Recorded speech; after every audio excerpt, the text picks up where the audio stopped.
proposta diferente de trabalho, porque o grupo que jogou no sábado tinha aqui uma proposta física a cumprir, então alguns complementos para alguns atletas, outros trabalharam um pouco menos, outros um pouco mais, que não estão na relação do jogo de amanhã, e por isso a divisão dos grupos, né? Mas a equipe está definida e a gente agora só tem que descansar e esperar o jogo para a gente tentar referendar aquilo que preparamos e trabalhamos para o jogo de amanhã. Claro que você não vai dizer equipe, mas o sistema, você pode adiantar para a gente? Se vai ser 3 zagueiros, 2 zagueiros? Porque se for mais ou menos o que não estava em campo, são 2 zagueiros. Mas como você falou que a atividade foi dividida por causa do jogo de... Não, a gente vem trabalhando nas duas formas, né? Com 3 e com 2 zagueiros. E por isso podemos utilizar as duas formas durante o próprio jogo. E essa é a expectativa que eu quero, dando versatilidade à nossa equipe, dependendo do adversário, dependendo da competição. Então, temos uma forma de jogar, os comportamentos não mudam, independente da plataforma escolhida. Então, está definido, mas por questões óbvias a gente não vai expor aqui para vocês. Tudo bem, Rafael.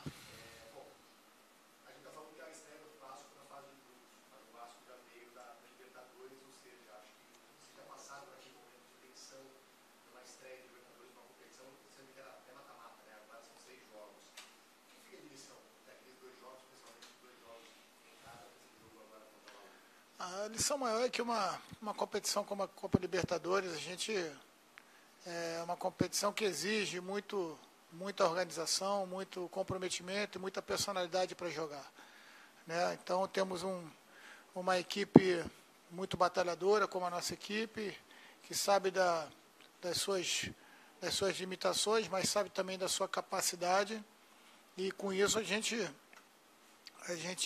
vem forte para fazer essa estreia aqui em casa. Temos que ter um entendimento do tamanho da competição. Somos uma equipe grande e, como equipe grande, temos que pensar grande e dessa forma que o Vasco vai. Certamente vamos ter uma equipe com muita personalidade em campo amanhã. O que é para ti inaugurar esse banco lateral do Vasco, né, uma tradição aqui em São Januário, de bancos atrás? Eu acho que é legal. Já teve a oportunidade do Vasco ter o banco lateral, mas era na frente das sociais ali. Depois retornou para o banco de fundo, não só uma exigência. Acho que nada mais do que isso, não é uma vitória pessoal, até porque é uma exigência, eu acho que é o melhor para o clube, né? E a gente pode ter uma noção um pouco melhor de fora do campo, o que está acontecendo dentro do campo. Então, proximidade ali com os atletas facilita também a comunicação, as informações são passadas de forma mais rápida, e por isso acredito que o Vasco ganha com isso.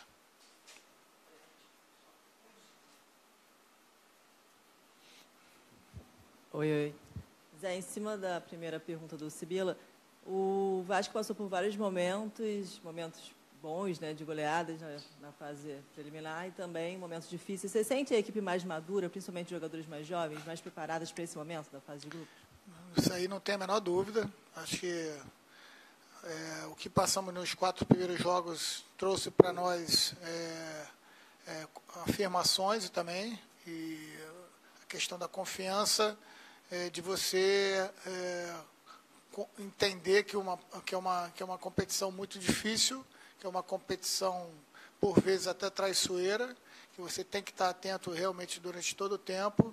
Um simples descuido, ou um mínimo descuido, pode desenvolver um efeito cascata, e a gente tem que tentar o máximo possível se manter organizado, porque dentro da organização a gente sabe o que pode fazer, o que pode render.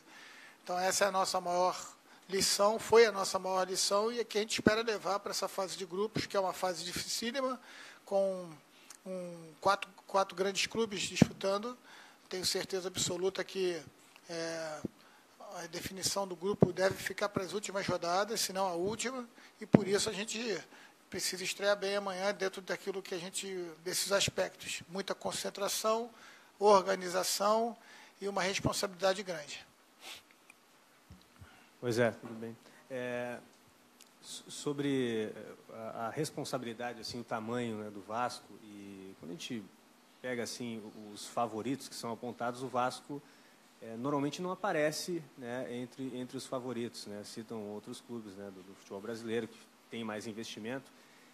Mas, particularmente para você, você acredita que o Vasco tem condições, sim, de surpreender quem não acredita e ser campeão da Libertadores? Apontaria o Vasco como um desses favoritos também? Olha, eu, desde que acompanho a Libertadores, um tempo mais recente, vi um Independente Del Valle chegar a uma final, eu vi um Tijuana chegar a uma semifinal, um Olímpia que saiu da pré-Libertadores e chegar numa final, uma LDU que também não dava-se como favorito e venceu uma final. Então, a gente tem Once Caldas chegar aí também a uma final. Então, os exemplos estão aí de acreditar no que podemos fazer. Eu acho que, dentro do que eu falei, respondi para a Bruna, se a gente tiver comprometimento, organização e tiver caráter para disputar uma competição dessa, uma responsabilidade grande, não tenho por que não acreditar num clube do tamanho do Vasco em ser surpresas para muito, mas para a gente é muito trabalho que a gente tem no dia a dia. Lógico que dá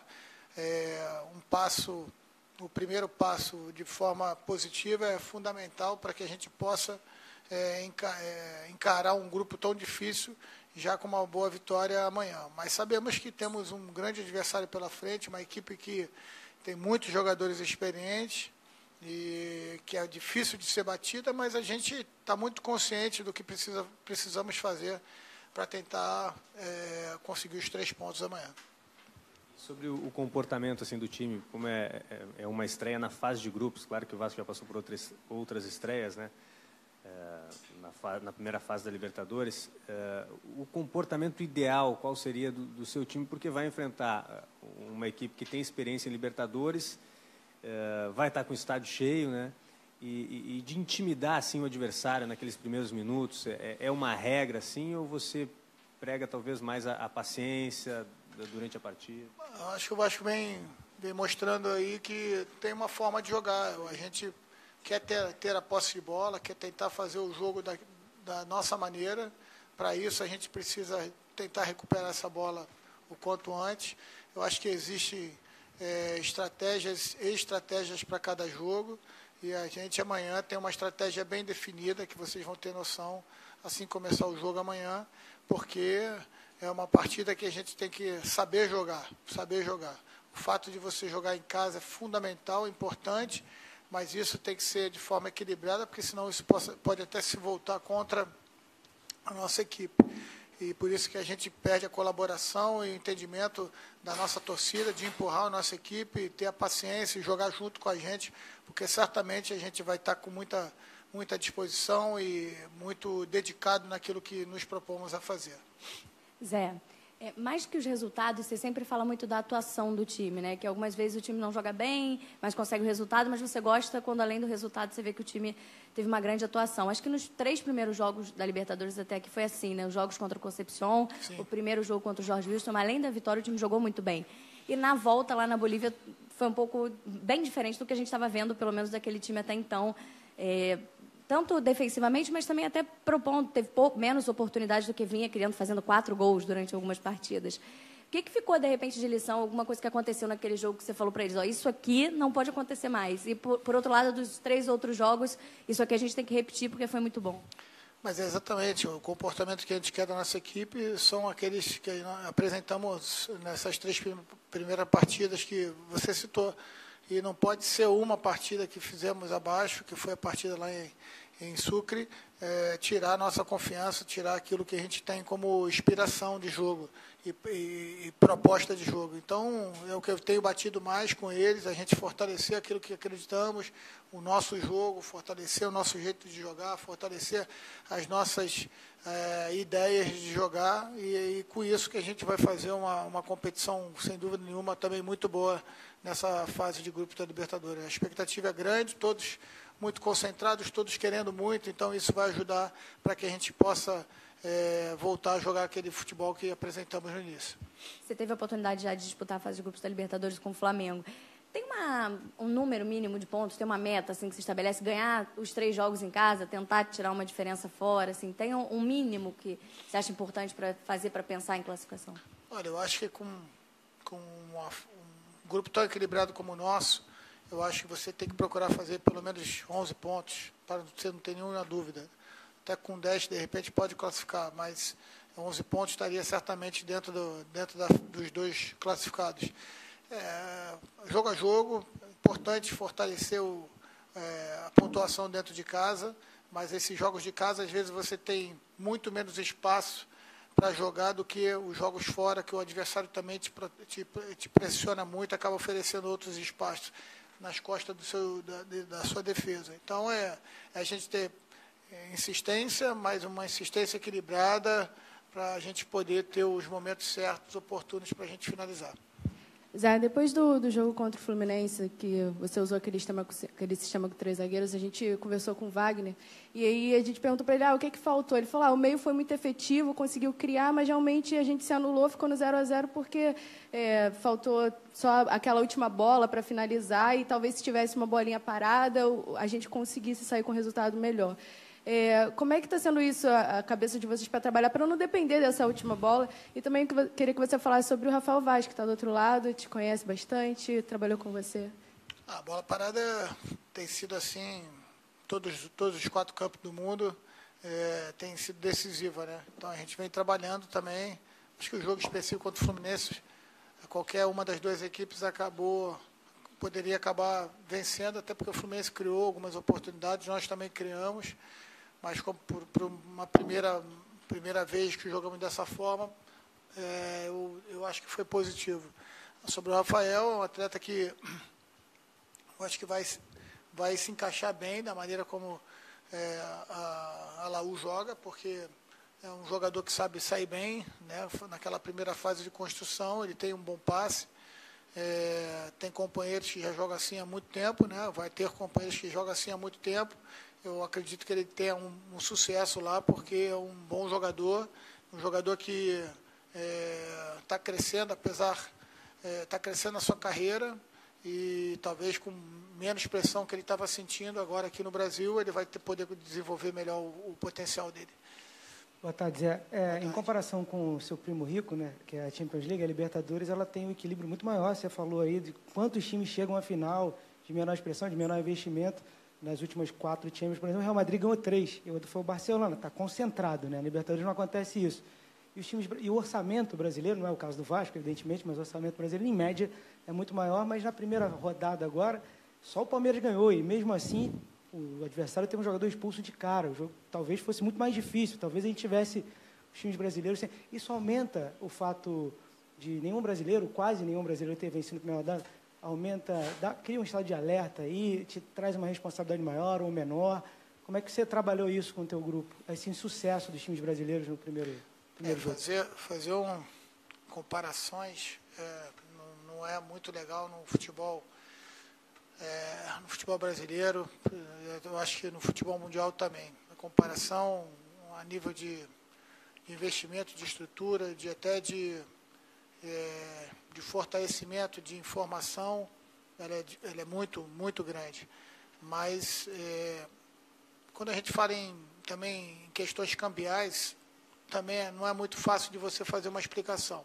Concordo contigo no que diz respeito à diferença de grandes investimentos no Brasil e outros países sul-americanos, mas o futebol ele recebe muitas informações, temos bons trabalhos aqui, o futebol sul-americano vem evoluindo bastante. Alguns países que há pouco tempo não tinham praticamente nenhuma história, já começam a aparecer com bons resultados. Se você pudesse imaginar uma Venezuela vice-campeã mundial de juniores, se você falasse isso há 5, 10 anos atrás, talvez ninguém acreditaria. E ela disputou o Mundial e mereceu a posição que chegou. E isso vem desenvolvendo o futebol, né? Então, acho que Eu acho que não tem uma resposta para esse problema, para esse aspecto que apareceu, né? Mas o Brasil, acho que está nesse caminho também.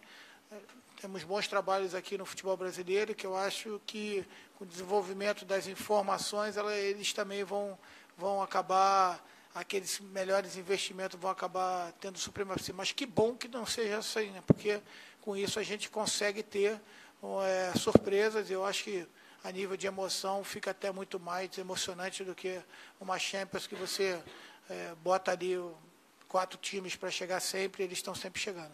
Em relação ao time da Universidade do Chile, muitos jogadores experientes, né? Ao contrário da média do seu time, tem muito jogador jovem, embora já tenha curtido nessas 2 primeiras fases uma certa experiência, né? Mas Rara, Johnny Herrera, enfim, Reis, Bocejú, isso, como é que você está trabalhando isso junto ao seu elenco? São jogadores rodados e com muita cancha dessa competição. Não tem a menor dúvida. Pizarro, Bocejú, Martínez, Rodrigues, Rara, Herrera, Pinija, são jogadores com extremo, Lorenzetti, são jogadores com rodagem. Por isso, temos que ter muita paciência amanhã, porque é uma equipe que vai saber jogar o jogo amanhã, certamente vai explorar, se nós não conseguirmos uma vantagem logo, vai saber explorar isso, vai prender o jogo, vai segurar. E são jogadores que também sabem fazer pressão no campo ofensivo. Então, por isso, muitas informações temos passadas para o nosso grupo, para que a gente possa neutralizar isso. O mais importante, eu acho que amanhã a gente ter a bola, para que a gente possa fazer o jogo andar no nosso momento. E eu acho que isso é mais um ingrediente para o jogo de amanhã. Uma equipe extremamente experiente, tem 2 garotos apenas, vamos dizer assim, que é o Sotel da seleção venezuelana sub-20, o Guerra, talvez até jogando os 2 juntos, e o restante do time dos jogadores mais de 30 anos, no próximo 30 anos. Então, a gente precisa ter ali muita paciência e tentar fazer o jogo que interessa ao Vasco da Gama. Ô Zé, pelo que a produção passou lá pra gente, eu até corri atrás e achei 2 datas. Mas amanhã é teu aniversário, é isso? Isso. Como é que é para você jogar um jogo dessa pressão? Normal. Acho que a gente vai ganhando idade aqui, a gente procura nem falar muito disso. Mas, e também já não vai ser o primeiro aniversário que passo trabalhando. A gente que está no mundo do futebol aí, são vários, não só trabalhando, como viajando. Então, acho que a família está acostumada, a gente espera outra data aí para comemorar. Perfeito. E aí, falando sobre a última Libertadores que o Vasco jogou, foi em 2012, tem aquele lance do Diego Souza, que ele perde o gol, na verdade o Cássio defende muito mais do que ele perde o gol. Mas era um time do Vasco também que não tinha muitas estrelas, que assim, se eu olhasse o time em si, não tinham vários craques, mas acabou chegando muito longe. O que você acha que a torcida pode esperar desse time de hoje, comparando com o time de lá? Essa equipe que você citou aí é uma inspiração para a gente. Já passamos para os nossos atletas, que muito daquela equipe precisamos aproveitar para a gente não só estrear bem amanhã, como a gente ir longe. Vocês podem ter certeza que, apesar das pessoas não estando no Vasco como um dos favoritos, a gente, como equipe grande, tem que se colocar como uma equipe que quer, né? Se vamos ser campeões, se vamos chegar às finais, isso aí, muitas coisas serão fatores intervenientes, mas o que a gente precisa é acreditar, ter personalidade, ter caráter para jogar uma competição dessa. É isso que eu tenho cobrado do nosso grupo, independente da plataforma, do jogo que jogarmos, do adversário, o local que formos jogar, o Vasco tem que se mostrar dessa forma. Zé, para fechar, vou fugir um pouquinho do assunto Libertadores, para você falar sobre um jogador que não vai estar amanhã em campo, que é o Thiago Galhardo, que eu vou fazer uma matéria especial com ele hoje. O que você pode falar dele, que tem entrado muito bem, com muita qualidade técnica? O que você acha que ele pode apresentar ainda nessa temporada? Como que ele pode ajudar o Vasco?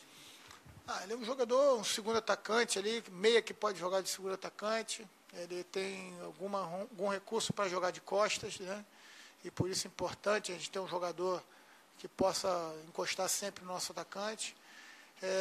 Quando vem de trás, tem boa leitura do jogo, um jogador inteligente. Todo jogador que tem um cognitivo bom, cognitivo alto, sempre pode sair alguma coisa. E a gente tem no Thiago Galhardo um jogador que, na minha visão, até agora como treinador de fora, amadureceu depois, como acontece com vários jogadores acontece de amadurecer depois.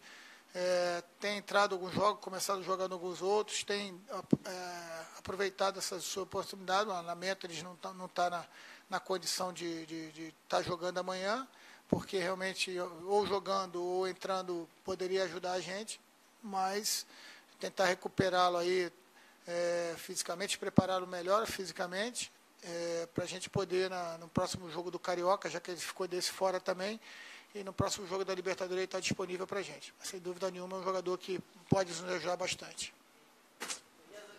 Valeu, gente. Obrigado aí.